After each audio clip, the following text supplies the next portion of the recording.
ఓం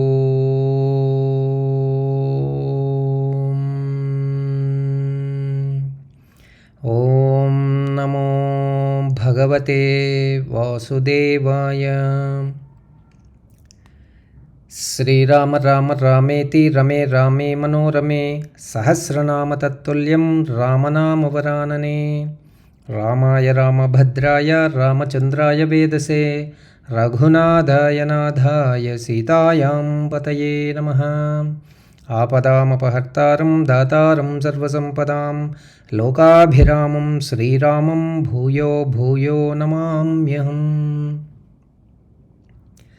శ్రీ రాధాకృష్ణ రామాయణం అయోధ్యాకాండ 5వ భాగం.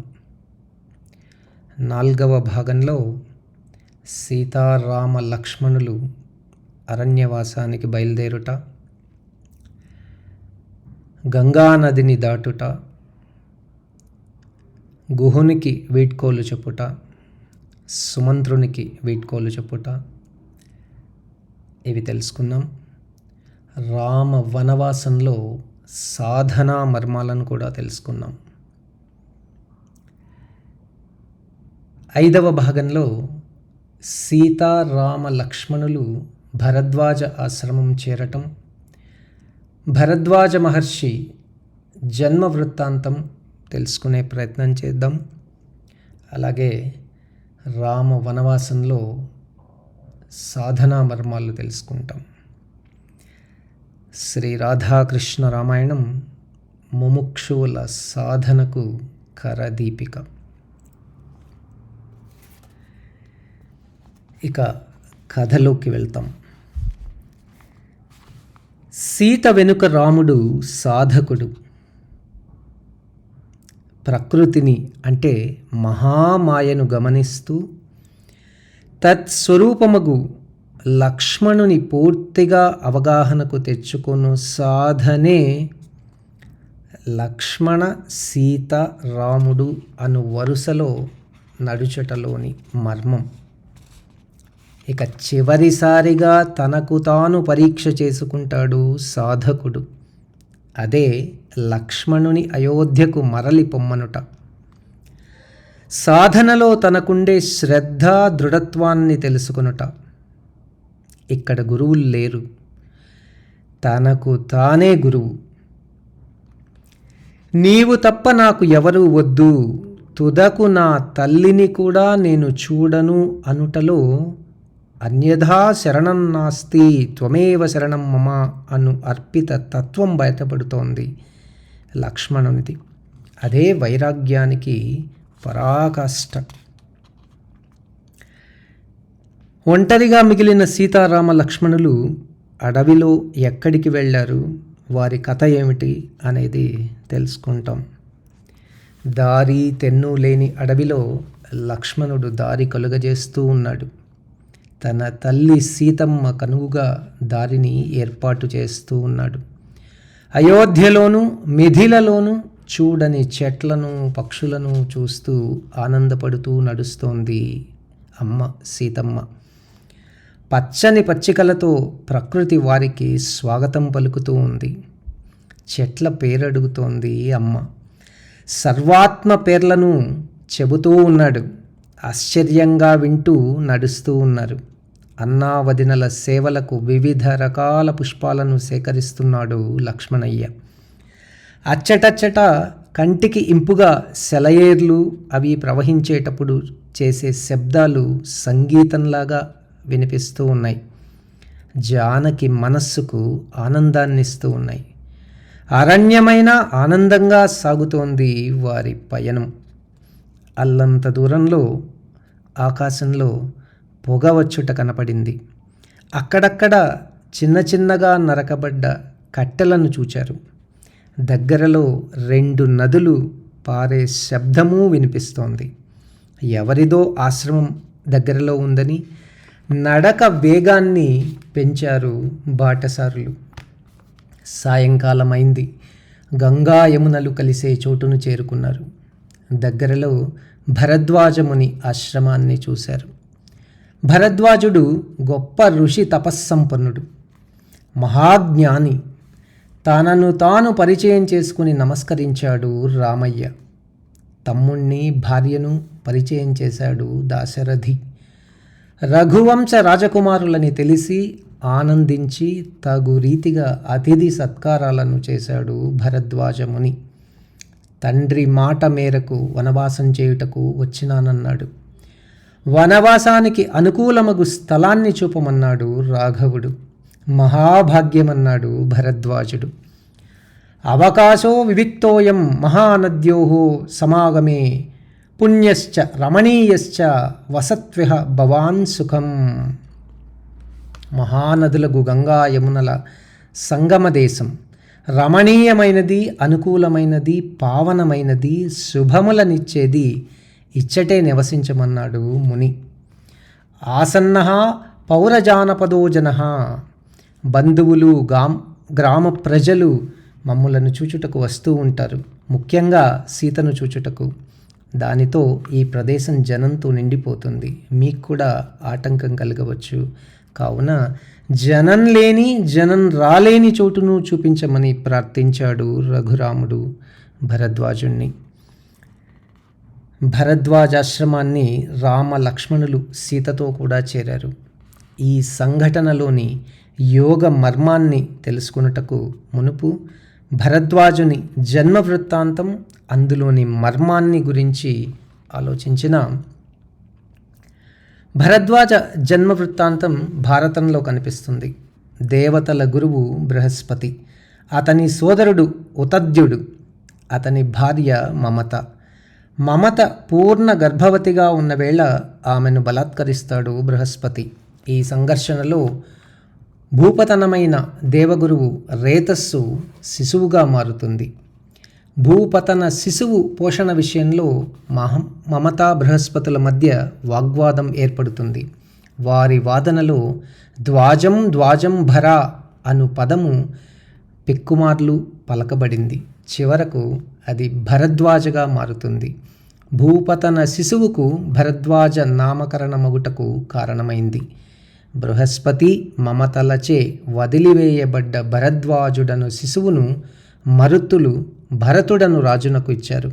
రాజకుమారుడుగా పెరిగి రాజ్యమును చక్కగా పరిపాలించి తుదకు సన్యసించి మహర్షిగా మారాడు. అతనే భరద్వాజ మహర్షి.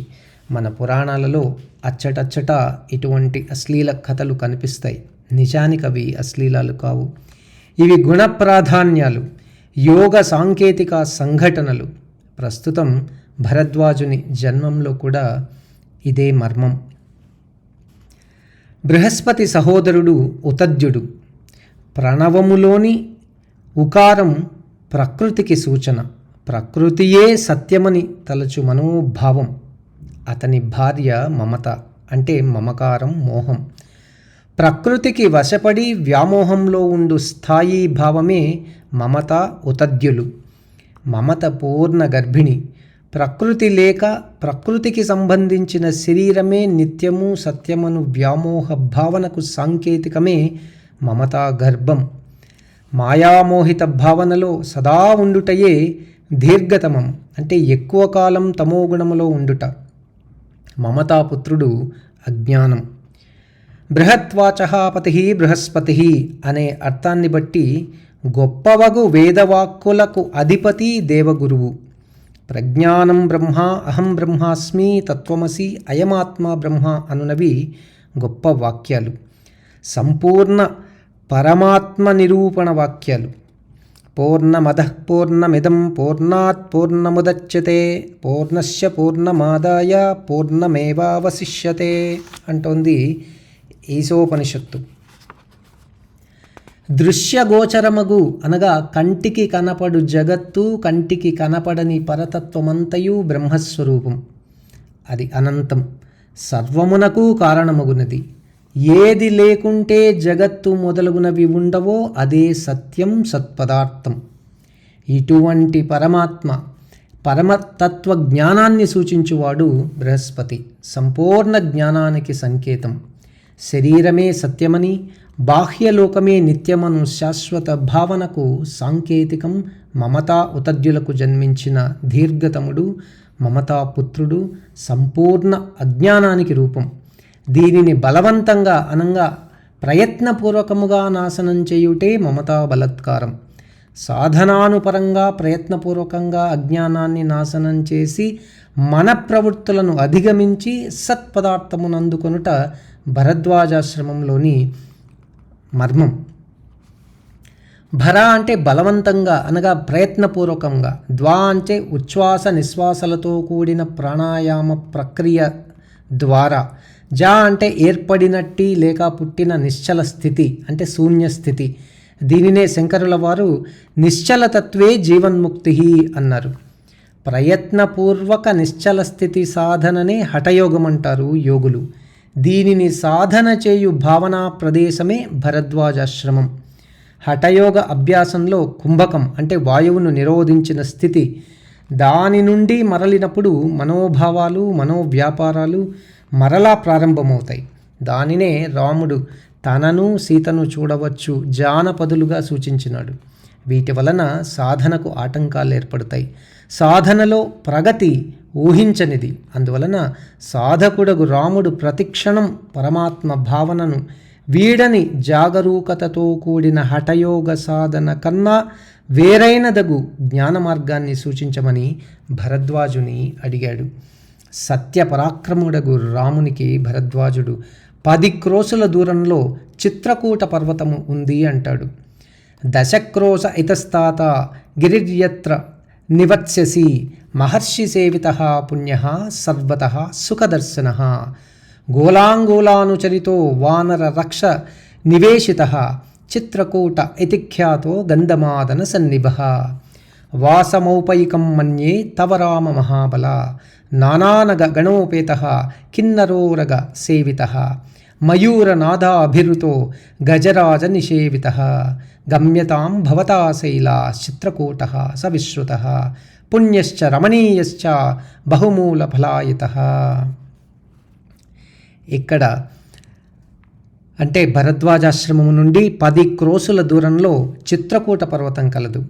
అది మహర్షులతో నిండినది, పుణ్యప్రదమైంది, చూచుటకు ఇంపైనది, సుందరమైనది, అనేక వృక్షాలతోనూ పక్షులతోనూ రమణీయమైనది, కందమూలాలు ఫలాలతో నిండినది, వాసయోగ్యమైనది, జన సంచారం లేనిది, నిర్మలమైనది, కిన్నర గంధర్వాది దేవతాగణాలచే సేవించబడినది, సెలయేర్లతో సర్వమనోహరమైనది, గంధమాదన పర్వతానికి సరితూగగలదు ఆ చిత్రకూటం. చిత్రకూటాన్ని గురించి మహర్షి చెప్పుచుండగానే సూర్యుడు అస్తమించను.